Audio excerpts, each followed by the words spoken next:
ನಮಸ್ಕಾರ ಸ್ನೇಹಿತರೆ, ನಮ್ಮ ನಂಬಿಕೆಗೆ ಸ್ವಾಗತ ಸುಸ್ವಾಗತ. ಸ್ನೇಹಿತರೆ, ಪಾಕಿಸ್ತಾನದಲ್ಲಿ ಹಿಂದೂ ದೇಗುಲಗಳು ಇವೆಯಾ? ಖಂಡಿತವಾಗ್ಲೂ ಇದೆ. ಆದರೆ ಅವುಗಳ ಮೇಲೆ ಅವರ ದೌರ್ಜನ್ಯವೂ ನಡೀತಾ ಇದೆ.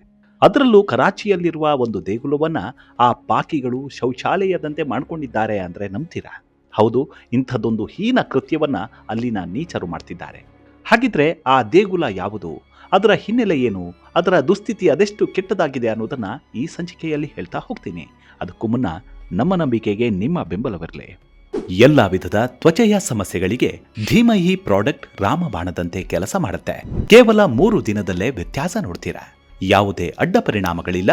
ಕೆಮಿಕಲ್ ರಹಿತವಾದ 16 ನೈಸರ್ಗಿಕ ಪದಾರ್ಥಗಳ ಮಿಶ್ರಣದಿಂದ ತಯಾರಾದ 100% ಆರ್ಗ್ಯಾನಿಕ್ ಧೀಮಹಿ ಪ್ರಾಡಕ್ಟ್. ಹೆಚ್ಚಿನ ಮಾಹಿತಿಗಾಗಿ ಕೆಳಕಂಡ ದೂರವಾಣಿಗೆ ಸಂಪರ್ಕಿಸಿ. ಸ್ನೇಹಿತರೆ, ಪಾಕಿಸ್ತಾನ ನಮ್ಮ ನೆರೆಯ ದೇಶವಾಗಿದ್ರೂ ಅದು ನಮಗೆ ಸದಾ ಮಗ್ಗಲ ಮುಳ್ಳು ಅನ್ನೋದ್ರಲ್ಲಿ ಎರಡು ಮಾತಿಲ್ಲ. ಗಡಿಯ ಬಳಿ ಮಾಡುವ ತಂಟೆಗಳು ಒಂದಲ್ಲ ಎರಡಲ್ಲ. ಇನ್ನು ದೇಶದ ಒಳಗೂ ಹಿಂದೂಗಳು ಹಾಗೂ ಅವರ ಮೇಲೆ ಮಾಡುವ ದೌರ್ಜನ್ಯಗಳಿಗೂ ಕಡಿಮೆ ಇಲ್ಲ. ಅಲ್ಲಿನವರ ಹೊಡೆತಕ್ಕೆ ಸನಾತನ ಧರ್ಮೀಯರು ಬದುಕೋದೇ ಕಷ್ಟವಾಗಿದೆ ಅನ್ನೋದ್ರಲ್ಲಿ ಎರಡು ಮಾತಿಲ್ಲ. ಇನ್ನು ಧಾರ್ಮಿಕ ಭಾವನೆಗಳಿಗೂ ಅಲ್ಲಿನವರು ದಂಕೆ ಮಾಡ್ತಾನೆ ಬಂದಿದ್ದಾರೆ. ಅದು ಹೇಗಪ್ಪ ಅಂದ್ರೆ, ಹಿಂದೂ ಧಾರ್ಮಿಕ ಕೇಂದ್ರಗಳ ಮೇಲೆ ದಾಳಿ ಮಾಡೋದು, ದೇಗುಲಗಳು, ಅಲ್ಲಿನ ವಿಗ್ರಹಗಳನ್ನು ಹಾಳು ಮಾಡೋದು, ಹೀಗೆ ನಾನಾ ರೀತಿಯಲ್ಲಿ ಹಿಂದುತ್ವದ ಮೇಲೆ ಸವಾರಿ ಮಾಡ್ತಾನೆ ಬಂದಿದೆ. ಒಂದು ಪವಿತ್ರ ದೇವಸ್ಥಾನವನ್ನ ಆ ಪಾಪಿ ಪಾಕಿಸ್ತಾನ ಹೇಗೆ ಮಾಡಿಬಿಟ್ಟಿದೆ ಅನ್ನೋದನ್ನ ಕೇಳಿದ್ರೆ ನಿಜಕ್ಕೂ ಆಕ್ರೋಶ ಉಕ್ಕಿ ಬರುತ್ತೆ. ಹಿಂದೂ ಸಭಾಗಳು ಇದರ ವಿರುದ್ಧ ಧ್ವನಿ ಎತ್ತಿದ್ರೂ, ಇಂತಹ ಕೃತ್ಯಗಳನ್ನ ತಡೆಯುವಂತೆ ಮನವಿ ಮಾಡಿಕೊಂಡ್ರು ಅಲ್ಲಿನ ಸರ್ಕಾರ ಯಾವುದೇ ಕ್ರಮವನ್ನ ತೆಗೆದುಕೊಂಡಿಲ್ಲ. ಅಟ್ಲೀಸ್ಟ್ ತಲೆಯನ್ನು ಕೆಡಿಸ್ಕೊಂಡಿಲ್ಲ. ಭಾರತದಲ್ಲಿ ಎಷ್ಟೋ ಮಸೀದಿಗಳಿವೆ. ಹಿಂದೂ ದೇಗುಲಗಳ ಮುಕ್ಕಾಲು ಭಾಗದಷ್ಟಾದ್ರೂ ಇದೆ ಅಲ್ವಾ? ಅವುಗಳನ್ನ ನಮ್ಮ ಸರ್ಕಾರಗಳು ಯಾವ ರೀತಿ ರಕ್ಷಣೆ ಮಾಡ್ಕೊಂಡು ಬಂದಿವೆ, ಬರ್ತಾ ಇವೆ, ಇದನ್ನ ಜಾಗತಿಕ ಸರ್ವೆಯೇ ಬಹಿರಂಗಪಡಿಸಿದೆ. ಇದರ ಉದ್ದೇಶ ಇಷ್ಟೇ, ದೇಶದಲ್ಲಿ ಸಹಬಾಳ್ವೆ ಇರಬೇಕು ಅನ್ನೋದು. ಜನರು ಕೂಡ ಅದನ್ನೇ ಪಾಲಿಸಿಕೊಂಡು ಬರ್ತಿದ್ದಾರೆ. ಆದರೆ ಅದೇ ಪಾಕಿಸ್ತಾನದಲ್ಲಿ ಸಾವಿರಾರು ವರ್ಷಗಳ ಹಿಂದಿನ ಒಂದು ದೇಗುಲವಿದೆ. ಅದು ಮತ್ಯಾವುದೂ ಅಲ್ಲ, ವರುಣ ದೇವನ ದೇವಸ್ಥಾನ. ಆದರೆ ಇವತ್ತು ಅದನ್ನ ಯಾವ ಪರಿಸ್ಥಿತಿಗೆ ಈ ಪಾಕಿಗಳು ತಂದಿಟ್ಟಿದ್ದಾರೆ ಅಂದ್ರೆ ಅದನ್ನ ಮಾತನಾಡೋಕ್ಕೂ ಹಿಂಜರಿಕೆ ಆಗತ್ತೆ. ಹಿಂದೂ ದೇವರುಗಳು ಅಂದ್ರೆ ಅವರಿಗೆ ಅಷ್ಟೊಂದು ಅಸಡ್ಡೇನ ಅನಿಸುತ್ತೆ. ಈ ದೇಗುಲವನ್ನ ಅನೇಕ ವರ್ಷಗಳಿಂದ ಇವರು ಶೌಚಾಲಯಕ್ಕಾಗಿ ಉಪಯೋಗ ಮಾಡ್ತಾ ಬಂದಿದ್ದಾರೆ. ಇದನ್ನ ಕೇಳೋದಕ್ಕೆ ಮನಸ್ಸು ಎಷ್ಟು ಘಾಸಿಯಾಗತ್ತೆ ಅಲ್ವಾ? ಇದೆಂತಹ ವಿಕೃತಿ ಮನಸ್ಥಿತಿ ಅವರದ್ದು ಅಂತ ಅನಿಸುತ್ತೆ. ಈ ದೇಗುಲ ಇರೋದು ಕರಾಚಿಯ ಮನೋರಾ ದ್ವೀಪದಲ್ಲಿ. ಇದು ಹೇಳಿ ಕೇಳಿ ಪ್ರವಾಸಿ ತಾಣ. ಇದರಿಂದ ನಿತ್ಯ ಸಾವಿರಾರು ಮಂದಿ ಪ್ರವಾಸಕ್ಕೆ ಬಂದವರು ಇಲ್ಲೇ ಕಸ ಕಡ್ಡಿಗಳನ್ನು ಹಾಕೋದು, ಉಗುಳೋದು, ಊಟ ತಿಂಡಿ ತಿಂದು ಎಸೆಯೋದು, ಹೇಸಿಗೆ ಮಾಡೋದು ಇವುಗಳನ್ನೇ ಮಾಡ್ತಾ ಬಂದಿದ್ದಾರೆ. ಇದಕ್ಕೆ ತಡೆಯೊಡ್ಡಿ ದೇಗುಲವನ್ನ ರಕ್ಷಣೆ ಮಾಡಿ ಅಂತ ಇಲ್ಲಿ ಹಿಂದೂ ಮಹಾಸಭಾಗಳು ಸರ್ಕಾರಗಳನ್ನ ಕೇಳ್ತಾ ಇದ್ರೂ ಯಾವುದೇ ಪ್ರಯೋಜನ ಮಾತ್ರ ಆಗಲಿಲ್ಲ. ಒಂದು ವಿಚಾರವನ್ನ ನಾವು ಗಂಭೀರವಾಗಿ ಯೋಚನೆ ಮಾಡಬೇಕು. ನಮ್ಮಲ್ಲಿ ಯಾವುದೇ ಧಾರ್ಮಿಕ ಕೇಂದ್ರಗಳಿಗೆ ಧಕ್ಕೆಯಾದ್ರೂ ಸರ್ಕಾರಗಳು ಅದನ್ನ ಖಂಡನೆ ಮಾಡುತ್ತವೆ. ಹಾನಿ ಮಾಡಿದವರ ವಿರುದ್ಧ ಕಠಿಣ ಕ್ರಮ ಕೈಗೊಳ್ಳುತ್ತವೆ. ಅದರಲ್ಲೂ ನಮ್ಮ ದೇಶದಲ್ಲಿ ಇರುವಷ್ಟು ಮಸೀದಿಗಳು ಮುಸ್ಲಿಂ ರಾಷ್ಟ್ರಗಳಲ್ಲೂ ಇಲ್ಲ ಅನ್ನೋದು ಒಂದು ಉಲ್ಲೇಖ. ನಮ್ಮ ಸರ್ಕಾರ ಇಲ್ಲಿ ಯಾವುದೇ ರೀತಿಯಾದ ಭೇದ ಇಲ್ಲದೆ ಎಲ್ಲ ಧಾರ್ಮಿಕ ಕೇಂದ್ರಗಳನ್ನು ರಕ್ಷಣೆ ಮಾಡ್ತಾ ಬಂದಿದೆ. ಆದರೆ ಪಾಕಿಸ್ತಾನದಲ್ಲಿ ಮಾತ್ರ ಹಿಂದೂ ದೇಗುಲಕ್ಕೆ ಇಂಥದ್ದೊಂದು ಪರಿಸ್ಥಿತಿ ಬಂದಿದೆ. ಇನ್ನು ಈ ದೇಗುಲದ ನಿರ್ಮಾಣದ ಬಗ್ಗೆ ಹೇಳಬೇಕಂದ್ರೆ ಇದಕ್ಕೆ ಸಾವಿರಾರು ವರ್ಷಗಳ ಇತಿಹಾಸವಿದೆ. ಹಿಂದೆ ಇದು ಅತ್ಯಂತ ಸುಂದರವಾದ ದೇಗುಲವಾಗಿತ್ತು. ನಿತ್ಯ ಪೂಜೆ ಪುನಸ್ಕಾರಗಳು ನಡೀತಾ ಇದ್ವು ಅಂತ ಇತಿಹಾಸ ಹೇಳುತ್ತೆ. ಅಷ್ಟೇ ಅಲ್ಲ, ಒಂದು ವೇಳೆ ಬರಗಾಲ ಬಂದ್ರೆ ಇಲ್ಲಿ ವಿಶೇಷ ಹೋಮ ಹವನಗಳು ನಡೀತಾ ಇದ್ವು. ಇದರಿಂದ ಒಂದೆರಡು ದಿನಗಳಲ್ಲೇ ಧಾರಾಕಾರವಾದ ಮಳೆ ಬಂದು ಬರ ನೀಗ್ತಾ ಇತ್ತು ಅಂತಾನು ಹೇಳ್ತಾರೆ. ಇದರ ನಿರ್ಮಾಣವನ್ನ ಮಾಡಿದವರು ಯಾರು ಅನ್ನೋದು ಖಚಿತವಾಗಿ ಗೊತ್ತಿಲ್ಲದಿದ್ರೂ ಇದೊಂದು ಉತ್ತಮ ಐತಿಹ್ಯವುಳ್ಳ ದೇಗುಲವಾಗಿತ್ತು ಅನ್ನೋದಂತೂ ಸತ್ಯ. ಇದು ಸ್ವತಂತ್ರ ಪೂರ್ವದವರೆಗೂ ಭಾರತದಲ್ಲೇ ಇತ್ತು. ಮುಸ್ಲಿಮರು ಯಾರು ಕೂಡ ಇಲ್ಲಿ ವಾಸ ಮಾಡ್ತಿರ್ಲಿಲ್ಲ. ಕೇವಲ ಹಿಂದೂಗಳು ಮಾತ್ರ ಇದ್ರು. ಆದರೆ ದೇಶ ಸ್ವತಂತ್ರ ಗಳಿಸಿದಾಗ ಈ ದೇವಸ್ಥಾನ ಪಾಕಿಸ್ತಾನಕ್ಕೆ ಸೇರಿ ಹೋಯಿತು. ಕಿಂಚಿತ್ತು ಕೂಡ ಹಾನಿಯಾಗಿರಲಿಲ್ಲ. ಅಲ್ಲಿದ್ದ ಹಿಂದೂಗಳು ವರುಣ ದೇವನಿಗೆ ಪೂಜೆ ಮಾಡ್ತಾನೆ ಬಂದಿದ್ರು. ಆದರೆ ಮತ್ತೊಂದು ಕಡೆ ಬಾಕಿಗಳು ಹಿಂದೂ ದೇಗುಲಗಳನ್ನ ಹಾನಿ ಮಾಡ್ತಾ ಬಂದ್ರು. ಆಗ ಅವರ ಕಾಕ ದೃಷ್ಟಿಗೆ ಇದು ಕೂಡ ಬಿತ್ತು. ಇದರ ಶಿಥಿಲತೆ ಶುರುವಾಯಿತು. ಇದರಿಂದ ಪೂಜೆ ಪುನಸ್ಕಾರಗಳು ಕೂಡ ನಿಂತು ಹೋದವು. ಮೊದಲೇ ಹೇಳಿದಂತೆ ಅದ್ಯಾವ ಕಾರಣಕ್ಕೆ ನಿರ್ಮಾಣ ಮಾಡಿದ್ರೂ ಇದರ ನಿರ್ಮಾಣಕ್ಕೆ ಎಷ್ಟು ವರ್ಷ ಹಿಡಿಯಿತು ಅನ್ನೋದಕ್ಕೆ ಯಾವುದೇ ದಾಖಲೆಗಳಿಲ್ಲ ಅನ್ನೋದೇನೋ ಸರಿ.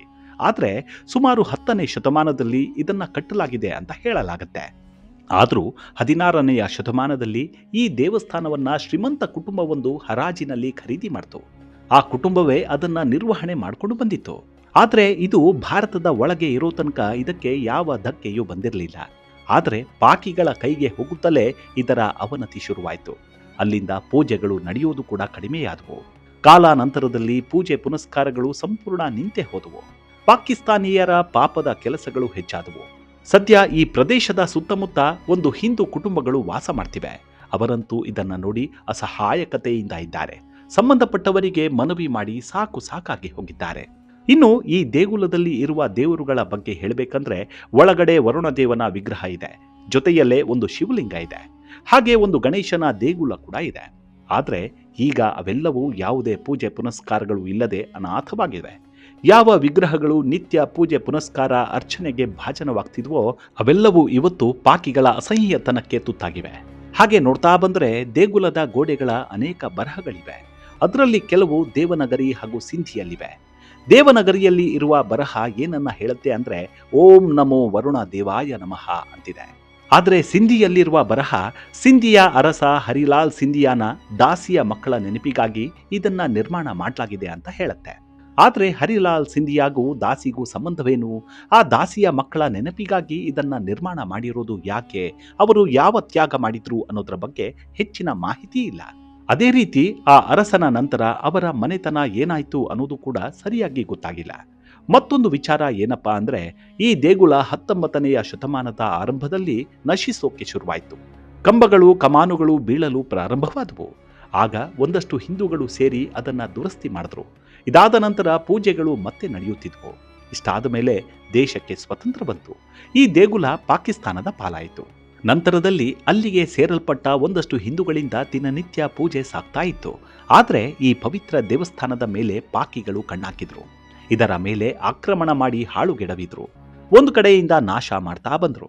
ಹಾಗಂತ ಅಲ್ಲಿನ ಸರ್ಕಾರ ಈ ದೇಗುಲವನ್ನ ಜೀರ್ಣೋದ್ಧಾರ ಮಾಡಲು ಕೈ ಹಾಕ್ಲೇ ಇಲ್ವಾ ಅಂತ ನೀವು ಕೇಳಬಹುದು. ಇಲ್ಲೇನಾಗಿತ್ತು ಅಂದ್ರೆ, ಇಲ್ಲಿನ ಹಿಂದೂಗಳು ಹಾಗೂ ದೇಗುಲದ ಉಸ್ತುವಾರಿ ನೋಡ್ಕೊಳ್ತಾ ಇದ್ದವರು ಅನೇಕ ಬಾರಿ ಅಲ್ಲಿನ ಸರ್ಕಾರಕ್ಕೆ ಒತ್ತಾಯ ಮಾಡಿದ್ರು. 1971ರಲ್ಲಿ ಇನ್ನಷ್ಟು ಆಗ್ರಹಗಳನ್ನ ಮಾಡ್ತಾರೆ. ಆದರೂ ಸರ್ಕಾರ ಮಾತ್ರ ತಲೆ ಕೆಡಿಸಿಕೊಳ್ಳಲಿಲ್ಲ. ಬಳಿಕ ಏನಾಯ್ತು, 1989ರಲ್ಲಿ ಈ ವಿಚಾರಕ್ಕೆ ಅಮೆರಿಕ ಮಧ್ಯ ಪ್ರವೇಶ ಮಾಡಿತು. ಇದೊಂದು ಪಾರಂಪರಿಕ ದೇಗುಲ ಅನ್ನೋದನ್ನ ಮನಗಂಡ ಅಲ್ಲಿನ ಹಿಸ್ಟಾರಿಕಲ್ ಪ್ರಾಪರ್ಟಿ ವತಿಯಿಂದ ಕೋಟ್ಯಾಂತರ ರೂಪಾಯಿಗಳನ್ನ ನೀಡಿತು. ಇದಾದ ಬಳಿಕ ಇದರ ಮರು ನಿರ್ಮಾಣ ಕಾರ್ಯಕ್ಕೆ ಪಾಕಿಸ್ತಾನ ಸರ್ಕಾರ ಅಸ್ತು ಅಂದಿತ್ತು. ಆದರೆ ಇಲ್ಲೊಂದು ಸಮಸ್ಯೆ ಇತ್ತು. ಈ ದೇಗುಲದ ನಿರ್ಮಾಣದ ವಾಸ್ತುಶಿಲ್ಪ ಇಲ್ಲಿನ ಎಂಜಿನಿಯರ್ಗಳಿಗೆ ಅರ್ಥ ಆಗಲೇ ಇಲ್ಲ. ಜೊತೆಗೆ ನುರಿತ ಕೆಲಸಗಾರರು ಸಿಗದೆ ನಿರ್ಮಾಣ ಕಾರ್ಯ ವಿಳಂಬವಾಯಿತು.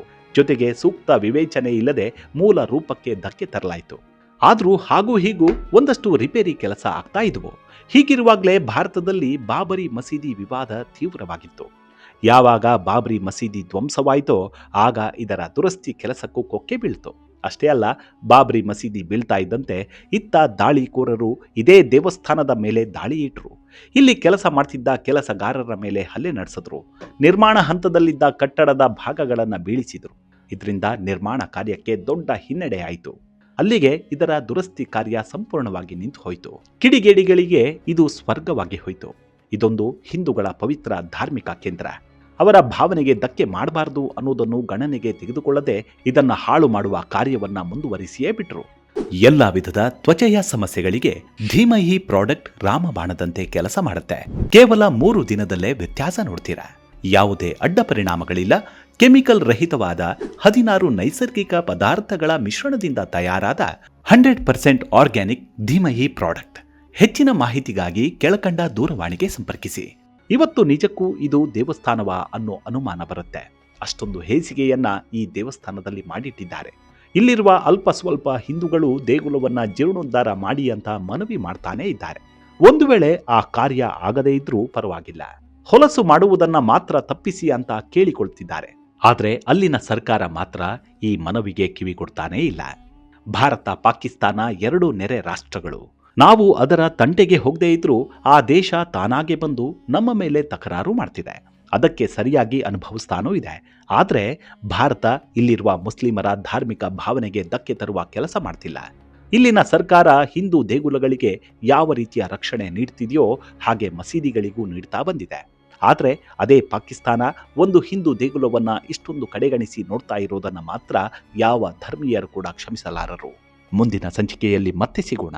ಅಲ್ಲಿವರೆಗೂ ನಿಮ್ಮ ಆರೋಗ್ಯದ ಕಡೆ ಗಮನವಿರಲಿ. Take care. ನಮಸ್ಕಾರ.